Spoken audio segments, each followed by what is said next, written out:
তো বন্ধুরা, আমি আজ পেরেছি অসাধ্যকে সাধ্য করতে। আমি মূলত এসেছি পাটের জমিতে। এই দেখেন আমার সেই পাট।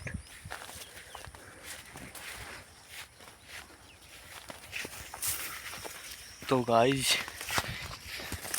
কে কোথা থেকে দেখছেন অবশ্যই কমেন্টে জানাবেন। আমিও পেরেছি ফসল মাঠে ফলাতে। তো সেই ফসলের জমি দেখতে চলে আসলাম। তো দেখি, মনে হচ্ছে তো ভালোই হয়েছে। তো দেখা যাক আর কতদূর যাওয়া যায়। তারপরে ভিডিওটি ভালো লাগলে ইউটিউবে আপলোড করে দিব। তো গাইজ, আজ নিরানের পরে আর 10 দিন আসি না।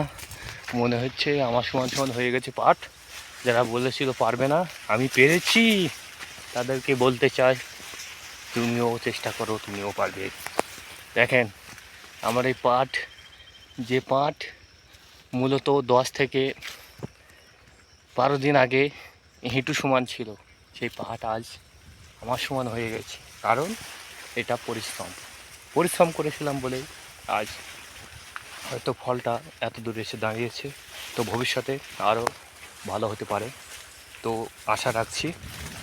তো আমার ভিডিওটি ভালো লাগলে অবশ্যই কমেন্ট করতে ভুলবেন না, কারণ আপনাদের একটি কমেন্ট আমাকে পরবর্তী ভিডিও বানাতে সাহায্য করে।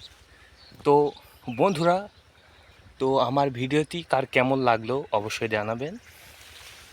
তো মূলত আমি বেশি বকি না, তো সেই জন্য হয়তো আমার ভিডিও মানুষজন দেখেন। তো দেখুক বা না দেখুক, তাতে আমার কোনো আপত্তি নেই। তো সফলতা একদিনে আসে না। আমি যেটা ফিল করি সেটা পরিশ্রম করো, কিন্তু সফলতা ঠিক একদিন আসবে। আমার সফলতা সেই এক হেঁটু ছিল, আজ আমার বুক সমান হয়েছে। এটাই হচ্ছে পূর্ণতা। তো মূলত আমি বলতে চাই, যারা বেকার তারা বাবা মায়ের সাথে হাতে হাত রেখে পরিশ্রম করো। দেখো দিন শেষে সেই হাসিটাও তুমিও হাসবে।